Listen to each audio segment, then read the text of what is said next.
So here's an awkward truth. Huh? You just replaced your old worn out tires with a set of brand new tires, and now your fuel economy is suffering. What gives?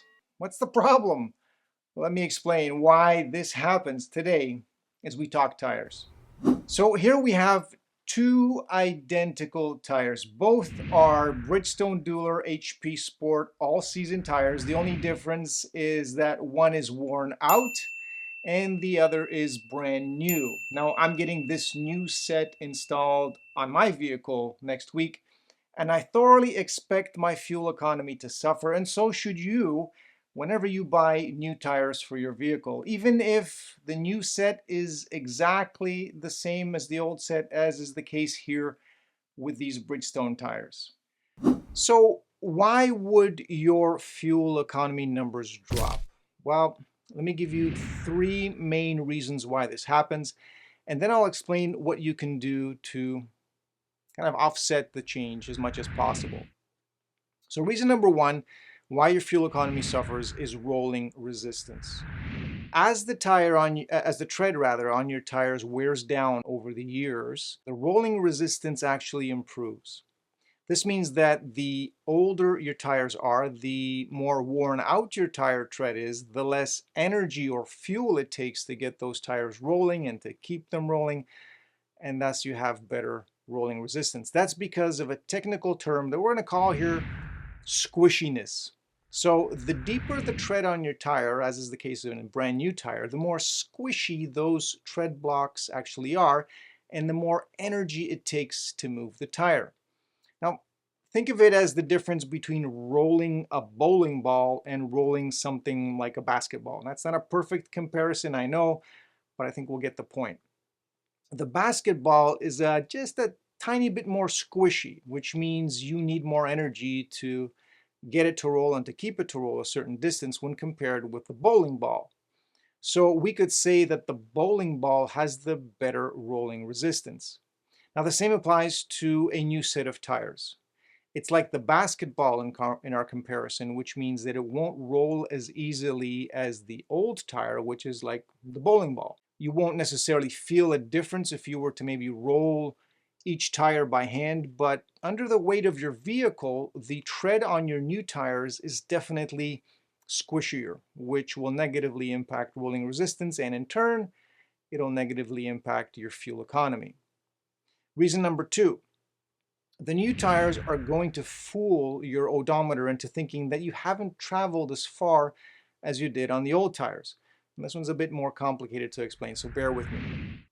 So your odometer calculates the distance that your vehicle travels based on your tires' revolutions.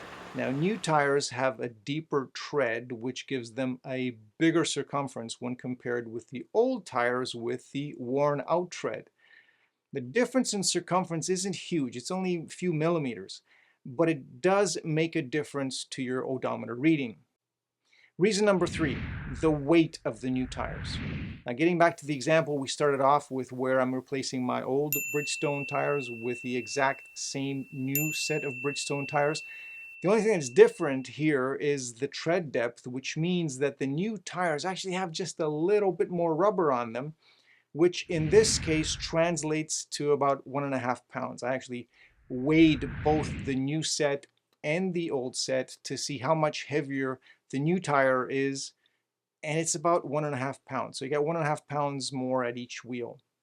And that 1.5 pounds of extra weight will take a little bit more energy to move, which is why fuel economy again will be impacted.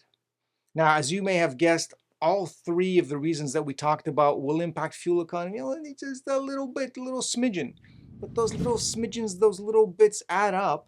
So if you're one of those folks who pays really, really close attention to your fuel economy numbers, you are going to notice the difference that a new set of tires makes. The most of us probably won't notice. Electric vehicle drivers will notice, and those who really, really pay attention will notice. Now, let me explain what you can do in order to reduce the impact a set of new tires will have on your economy. And it's two things. Number one, consider investing in a set of low rolling resistance tires, which, just like the bowling ball in our example, are designed to maximize fuel economy right out of the box. Now, a lot of tire manufacturers offer low rolling resistance tires, so there are plenty of options on the market for you to choose from. Number two, consider overinflating your tires by just a couple of PSI. Now, don't go overboard, don't blow these tires up, but adding a couple of extra PSI to what's recommended for your vehicle, not what's written on the tire sidewall, that's going to improve your fuel economy. Now, this is a trick I discovered when driving through parts of Europe. The car manufacturers there actually publish 3 sets of recommended pressures for tires in their vehicles. Number 1, they have a tire pressure for regular driving. Number 2, they have a tire pressure for high-speed driving because their speed limits are a lot higher there, or in some cases they're just not existent. And number 3, they have a tire pressure for eco or green driving, which is when you want to consume less fuel.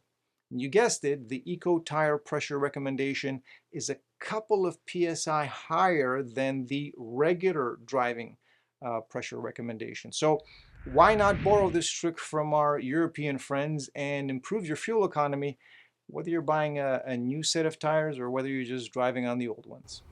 Now, if you've noticed a difference in fuel economy when buying new tires, or if you have any experience driving in Europe and can actually shed some light on how well their eco tire pressure recommendations worked for you, please share your thoughts in the comments below.